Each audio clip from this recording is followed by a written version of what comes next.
բարձրության և ընտրին Հայաստանի իրական առաջնորդին։ Դիկտատոր պարոն, դիմավորել Արցախի հանրապետության առաջին և Հայաստանի հանրապետության երկրորդ նախագահ Ռոբերտ Քոչարյան։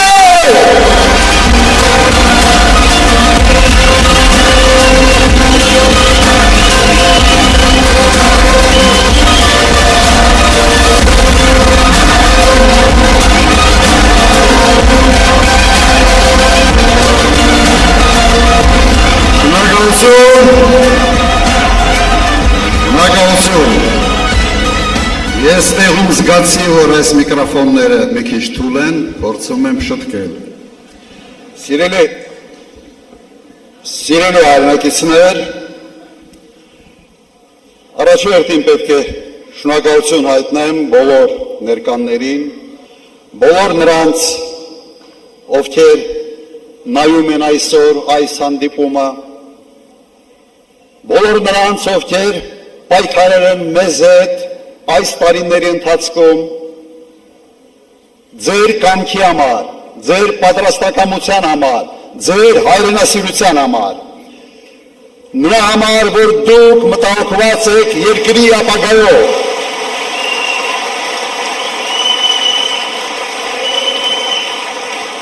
մենք շատ հագեցված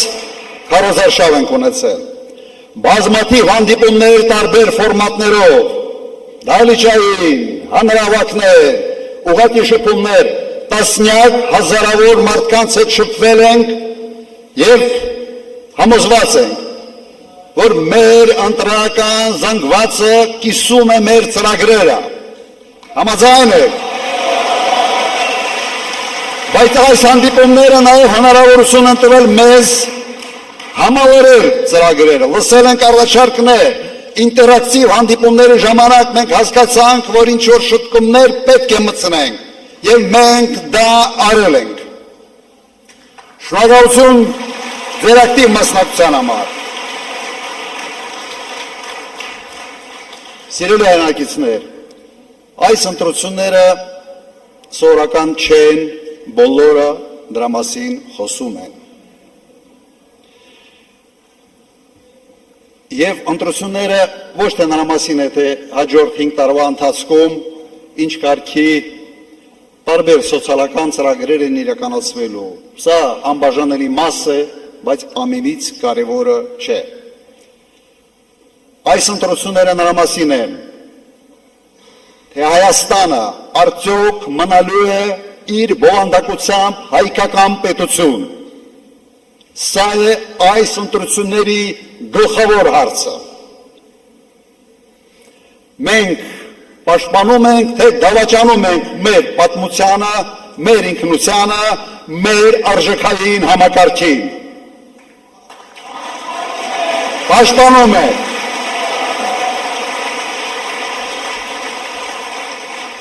Այս ընտրությունները նրա մասին են, թե մենք պահպանում ենք մեր ինքնիշխանությունը, թե մենք դառնալու ենք թուրքական աշխարհի կցորդ և կատարելու ենք իրենց կամքը։ Ոչ ենք ասում դրան։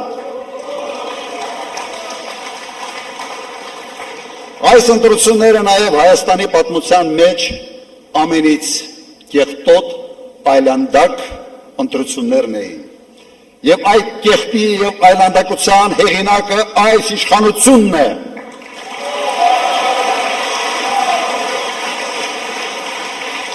Իրենք թոնավորել են այս ընտրարշավը իրենց թույնով, կեղտոտ բերաններով, կեղտոտ բառապաշարով։ Մենք սա չենք հանդուրժում, սա մեր ոճը չի։ Մենք Հայաստանը պիտի փորձենք մաքուր պահել այդ կարգի կեղտից։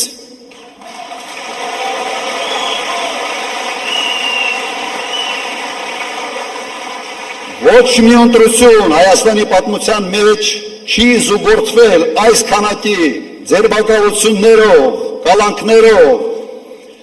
տարբեր կարգի ճնշումներով, ծեծով եւ այլ, եւ այս ամենի հեղինակը այս իշխանությունն է, որը եկել է ժողովրդարության կարգախոսներով, բայց դարձել են ուղղակի բռնապետական ոչ ունեցող իշխանություն։ Եվ այդ ամենիչով նույնիսկ հարցականի տակ են դնում արդյունքների լեգիտիմությունը։ Յուրաքանչյուր ընտրություն, սիրելի հայրենակիցներ, դա առաջի հերթին հաշվետվություն է կատարած աշխատանքների համար եւ նոր ծրագրերի ներկայացում, ապագայի համար։ Քանի որ այս իշխանությունը տապալել է ամեն ինչ, հաշվետու լինել չի կարող, որովհետև առարկա չկա հաշվետու լինելու համար, իրենք այս քարոզարշավը եւ այս ընտրությունը փորձել են վերացել հետեւյալի. Հայաստանի այս փոքր տարածքը դարձնել աշխարհաքաղաքական կենտրոնի բախման կետ,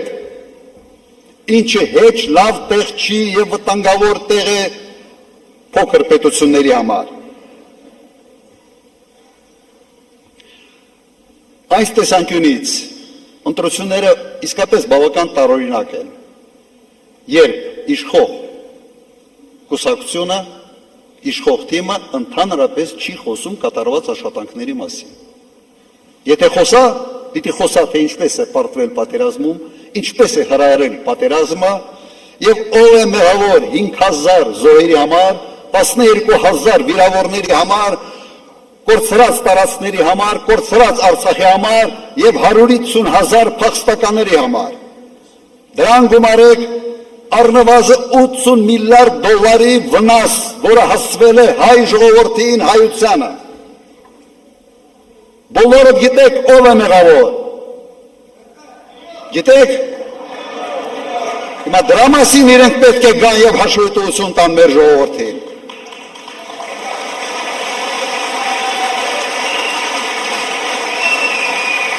Խոստացել են ժողովրդավարություն, բերել են բռնապետություն։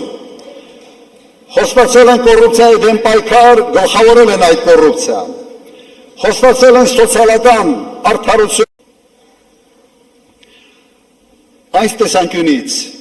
ընտրությունները իսկապես բավական տարօրինակ են, երբ իշխող կուսակցությունը,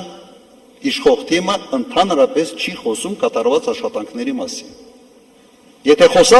պիտի խոսա, թե ինչպես է պարտվել պատերազմում, ինչպես է հրահրել պատերազմը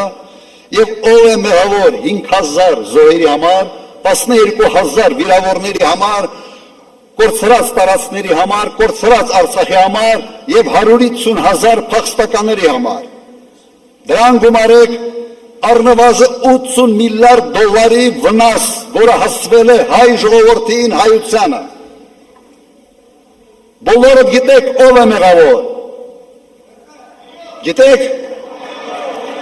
Հիմա դրա մասին իրենք պետք է գան եւ հաշվետվություն տան մեր ժողովրդին։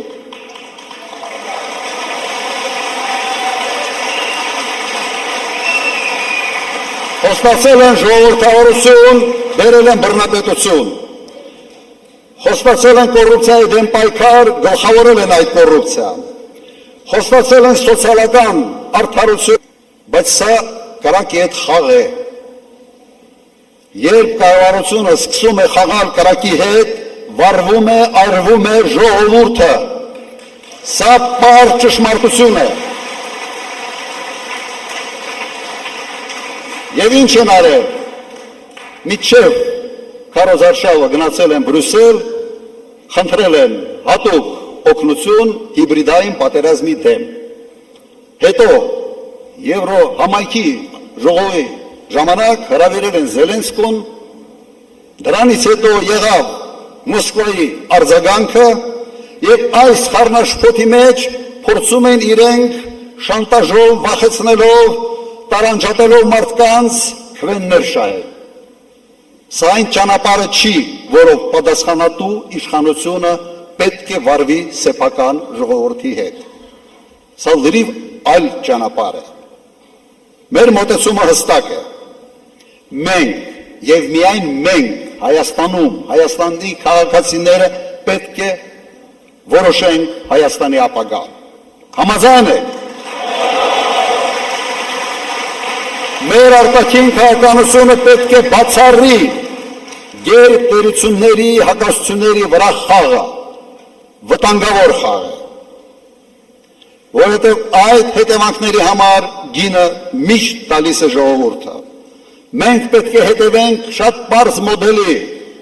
եւ ոչ թե կամ, սա է մեր հաջողության գրավականը։ Եվ ես դա կարող եմ անել և ցույց եմ տվել, որ ոնց է դա կարելի հաջողությամբ իրականացնել։ Մեր պարագայում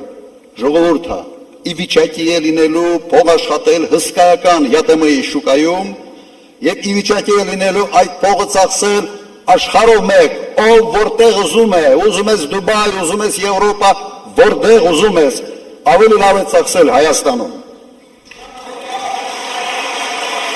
Նիկոլի կողմից ստեղծված պրոբլեմը ես ի վիճակի եմ լուծել մեկ օրում։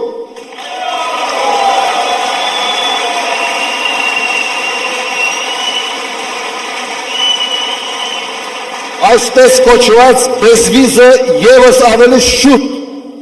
կստանանք, քան այս իշխանությունը։ Մի քանի խոսք մեր անվտանգության մասին։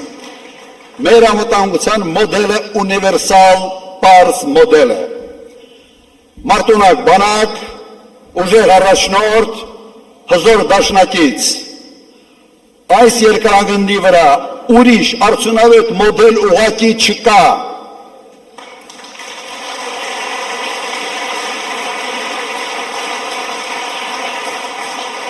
Եվ ես երաշխավորում եմ,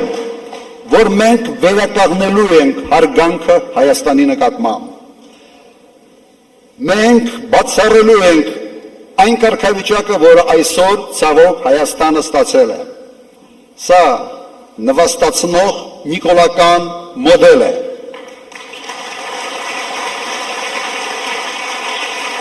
Սա հարևանների հետ հարաբերություններում, սա տեր ու ծառա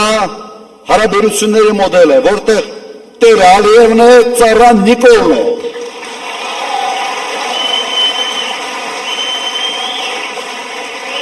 Մենք այս մոդելը բացառում ենք և մերժում ենք։ Մեր ժողովուրդը չի ուզում, որ իրեն կառավարի Ալիևի ծառան։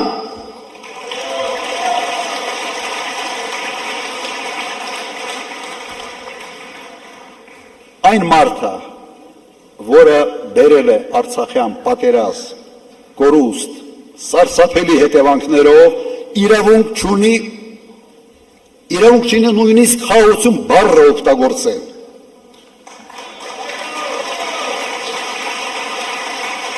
Ինքը չպիտի կեղտոտի այդ բառը ուղղակի իր բառապաշարով։ Վերջերս տեսակ, իր ձեռից նույնիսկ աղավնին չթռավ։ Հասկանալով, որ Նիկոլ Փաշինյանը դա ֆեյկային խաղաղություն է,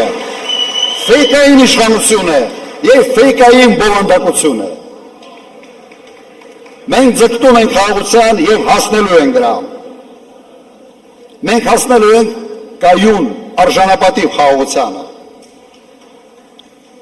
Եվ իմ նախագահության ժամանակ դա հաջողվել է, անելու եմ ևս մեկ անգամ։